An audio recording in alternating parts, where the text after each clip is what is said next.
안녕하십니까. 고급 직업 심리학 필기시험 기출문제 풀이 들어갑니다. 이번 시간에 2016년도 4회차입니다.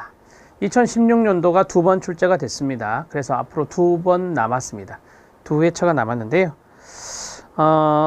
여기에서 좀 여러분들이 어렵다라고 생각하는 문제가 한 4문제 정도, 그리고 이례적으로 중복된 문제가 3문제입니다. 똑같이 나왔던 게 2문제고요. 약간 유사한 형태가 한 문제가 있습니다. 그리고 죄송스럽게도 여기에서 답을 수정해야 될 것이 하나 있습니다. 답을 수정하고 해설을 일부 변경해야 될 것이 있는데, 그건 종호표에서 확인하실 수 있게 제가 강의가 끝나면 바로 올려드리도록 하겠습니다. 죄송합니다. 자, 21번 문제부터 보겠습니다. 21번 문제는 앞에서 계속해서 이야기했던 거죠. 관습적 유형의 직업으로 적합한 것은 답은 2번 공인회계사입니다. 항공기 조종사는요, 현실형, 실제형이다, 이렇게 말할 수 있고요. 자, 그 다음에 교사는, 교사와 상담사는 같죠? 네, 사회형으로 같습니다. 교육자도 사회형에 들어갑니다. 상담사도 사회형에 들어가고요. 해설은 참고해 주시기 바랍니다. 해설의 대표적인 직업들 쭉 넣어드렸습니다. 답은 2번입니다. 자, 22번 문제 들어가겠습니다. 이거 중복된 문제죠? 중복이라고 써드릴게요. 자, 중복된 문제. 다음 사례와 같은 스트레스 관리법은 뭐냐라고 했습니다. 사례도 똑같습니다. 서비스 조직에서 무례한 고객 때문에 나는 화가 많이 났습니다. 이 스트레스가 있었겠죠? 자, 나는 고객이 왜 그런 무례한 행동을 했는지 여기가 결정적인 힌트라 했죠. 심사숙고를 했다. 즉, 생각을 했다라고 하는 겁니다. 자, 결국 어떤 생각을 했을까요? 나는 고객의 행동이 내 책임이 아니라 고객 자신의 성격 때문이라고 결론을 내렸답니다. 따라서 이러한 생각을 통해서 스트레스를 관리했습니다. 이러한 생각을 통해서 스트레스를 관리했습니다. 생각적인 부분은 인지적인 측면이라고 말씀드렸죠. 그래서 인지 재구성 3번이 답이 되는 겁니다. 이렇게 해서 정리하시면 돼요. 이건 앞에서 많이 설명해 드렸으니까 바로 넘어가도록 하겠습니다. 답은 3번입니다. 자, 23번 문제 들어갑니다. 이것도 중복입니다. 바로 앞에서 풀었던 기억납니다. 타이드만의 진로발달 이론에 대한 설명으로 틀린 것은 입니다. 이분의 이론은 자아정체감 이론이라고 말씀드렸나요? 네. 타자, 이렇게 해부하겠죠? 타자, 이렇게 해부하겠습니다. 자아정체감 이론입니다. 첫 번째 중요한 포인트 자아정체감, 두 번째 중요한 포인트 자기발달, 자기개발이라고도 합니다. development, 자기개발, 앞에서는 자기개발로 나왔었죠. 자기발달, 자기개발에 초점을 둔다. 생애진로 이론을 지지한다. 에릭슨의 이론이죠. 자아정체감을 강조한 사람이 청소년기의 에릭슨이거든요. 그래서 생애진로 이론을 지지해서 이분도 바로 탐, 구, 섬, 명 같이 하죠. 순, 개, 통의 과정을 쭉 이야기한 분이죠. 앞에는 애상기, 뒤에는 적응기가 됩니다. 자아정체감이 발달할 때 진로에 적합한 의사결정 능력도 개발된다고 하죠. 자기 발달, 자기 개발에 역점을 두면서 개인의 전체적인 인지 발달과 의사 결정을 강조했다 했습니다. 지문이 단어만 조금 바꿨습니다. 자, 그 다음에 어떤 직업에 계속된 수용이나 거부 등으로 자신의 의사를 분명히 표현한 것이 직업 선택에서 중요하다. 이것과는 관련성이 없다고 제가 말씀드렸죠. 생애진로 이론을 지지한다고 말씀드렸습니다. 답은 3번입니다.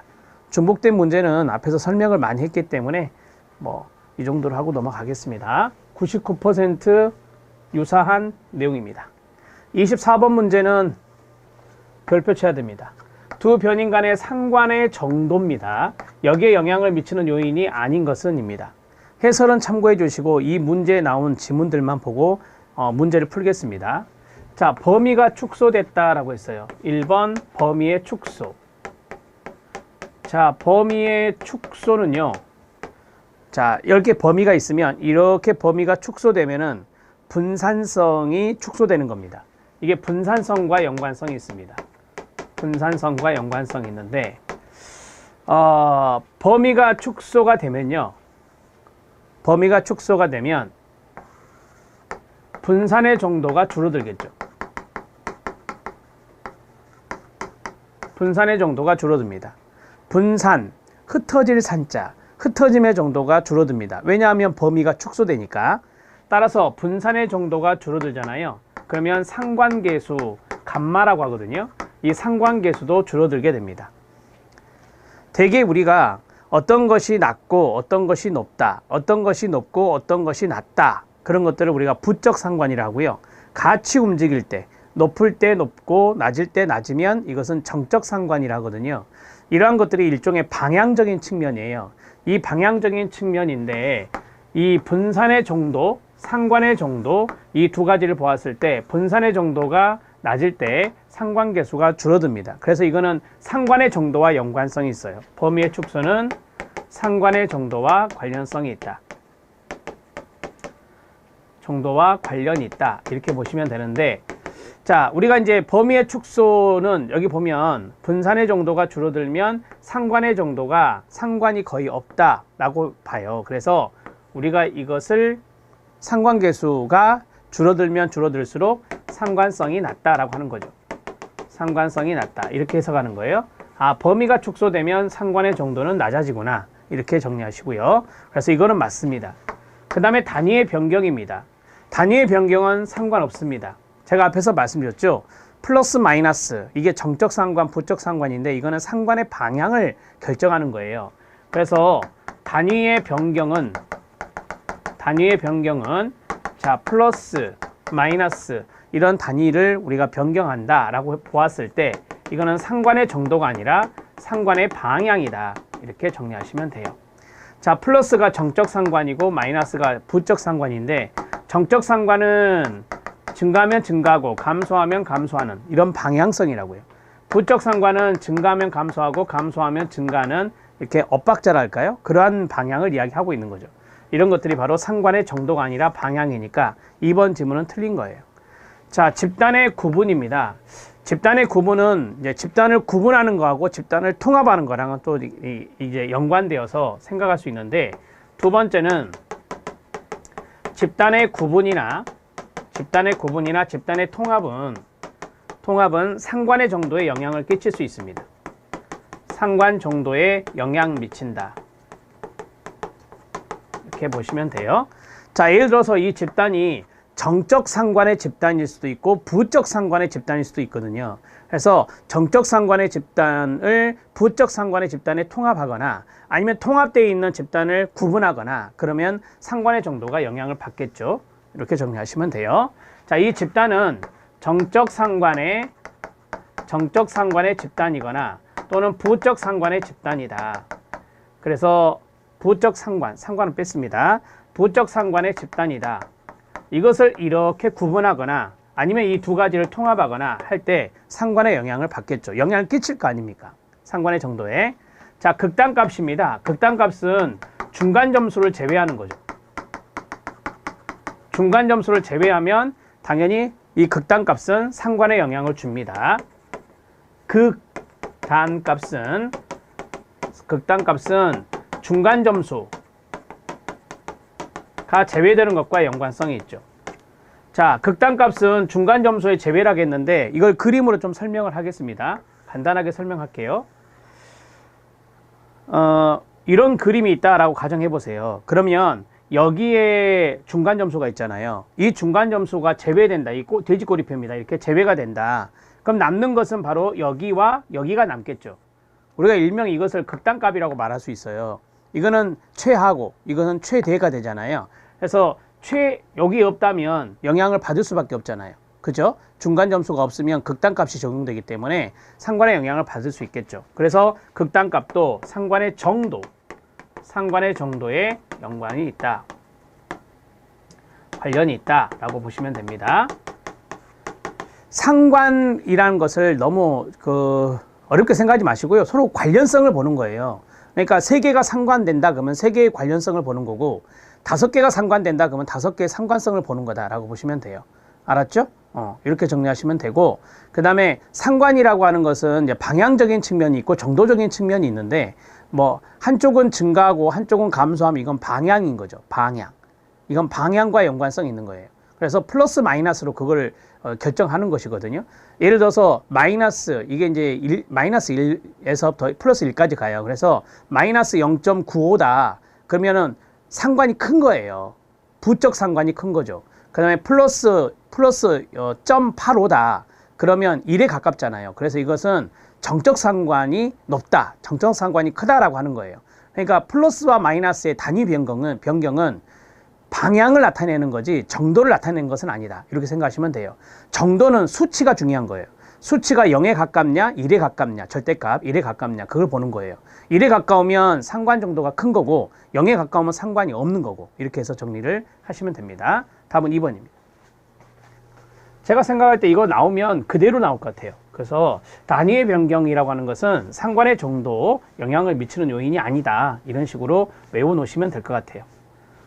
단위 변경 하나밖에 없을 것 같아서 요거 하나 그냥 외우셔도 됩니다. 자, 24번 문제 했고요. 25번 문제는 이게 이제 유사 중복이라고 쓸게요. 유사 중복. 그러니까 이런 거죠. 앞에 있는 문제의 지문들을 갖다가 넣었다든지 아니면 이런 거예요. 일부 지문만 살짝 바꾼 그런 패턴. 자, 진로 발달 이론 중에 인지 정보 처리 이론의 주요 전제입니다. 전제. 제가 또 원고 확인해야 되겠네요. 죄송합니다. 자, 25번에 전제로 되어 있습니다. 교재는. 자, 전제에 해당되지 않는 거. 이게 10가지가 있다라고 했었잖아요. 그래서 10가지를 우리가 받고 해설에 또 넣어드렸어요. 해당하지 않는 것은, 자, 진로 선택에서는 개인의 가치 부여가 개입되어서는 안 된다. 이거 처음 나온 지문인 것 같아요. 제 기억에. 그러면은 가치 부여가 개입되죠.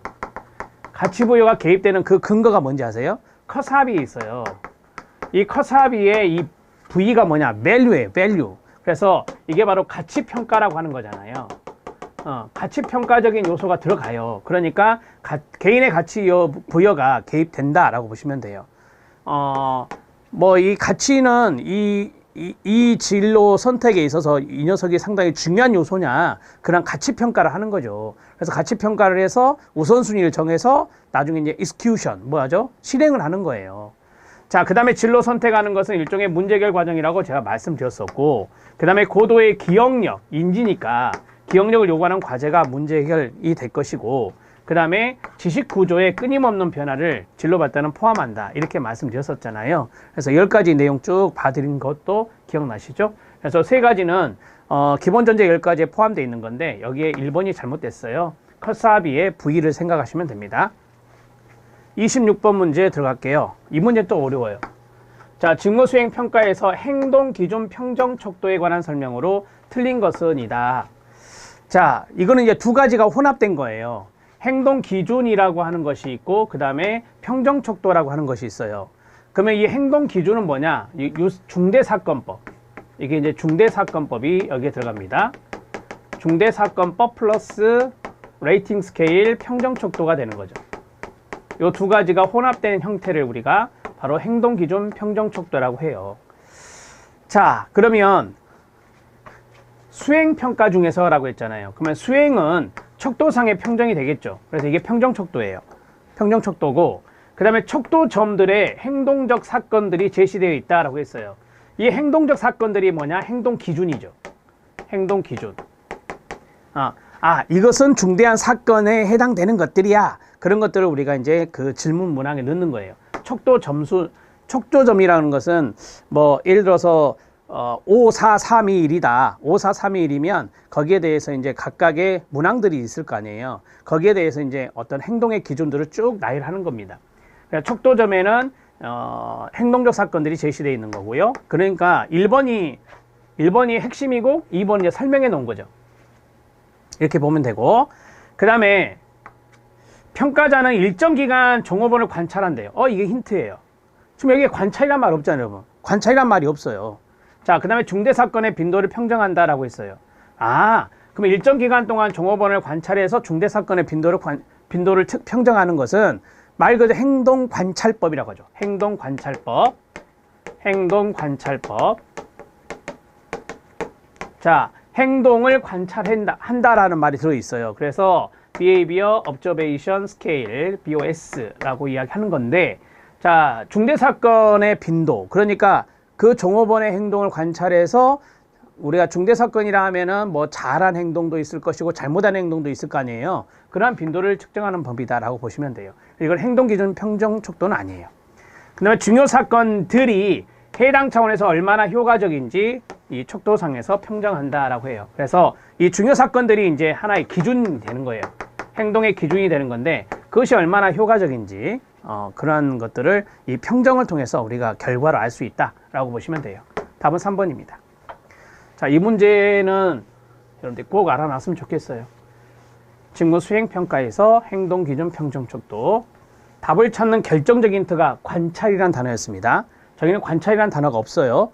자, 그 다음에 27번 이거 많이 아시나요? 부적 강화의 사례로 가장 적합한 것은 자, 우리가 이제 정적이 있고 부적이 있어요. 포지티브와 네거티브가 있는데 포지티브는 주는 거예요. 그 다음에 이거는 제거하는 거거든요. 이거는 제거하는 것. 긍정적, 부정적의 의미보다는 이건 준다, 이건 제거한다 라는 뜻이에요. 그 다음에 강화와 벌이 있죠. 강화와 벌이 있어요.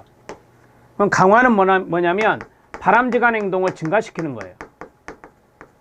바람직한 행동이 증가되는 거죠. 늘어나는 것이고, 벌은 왜 줘요? 바람직하지 않는 행동을 줄이려고 하는 거 아닙니까? 그래서 비바람직한 행동을 감소시키려고 하는 것이 바로 벌이다, 이렇게 말할 수 있잖아요. 그러면 바람직한 행동을 증가시키기 위해서 줄 수도 있고 뺏을 수도 있고, 그 다음에 바람직하지 않은 행동을 줄이기 위해서 줄 수도 있고 뺏을 수도 있겠죠. 그것을 엮어서 정적 강화, 정적 처벌, 부적 강화, 부적 처벌 이렇게 잡는 거예요. 사례 하나씩 볼까요? 수강생이 조용한 학습 태도를 보일 때 칭찬해 줬어요. 칭찬해 줬다, 줬죠. 그러니까 정적이에요. 그런데 조용한 학습 태도를 보였네요? 강화죠. 바람직한 거니까 정적 강화가 되는 거고, 수강생이 계속 떠들어요. 그러면 뒤에서 의자에 혼자 돌아서 앉게 했다. 아니, 강의실 뒤에 의자에 혼자 뒤돌아 앉아있게 했다. 벌이죠. 이게 벌이에요. 그래서 벌을 줬죠. 벌을 준다. 그래서 정적 처벌이 되는 거예요. 정적 처벌이 된다. 이렇게 정리하시면 돼요.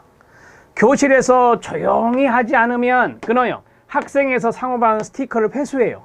뺏었죠. 제거했죠. 뺏었어요. 제거했어요. 그런데 바람직하지 못한 행동을 했네요. 조용히 하지 않으면 그랬으니까. 따라서 이것을 줄이려고 스티커를 뺏은 거 아닙니까? 그래서 이것은 뭐예요? 부적 처벌이 되는 거예요. 이런 것들이 좀 어렵다고 하는데 뭐 잘 생각하면 쉬워요. 자, 그럼 답은 4번이 되는 거예요.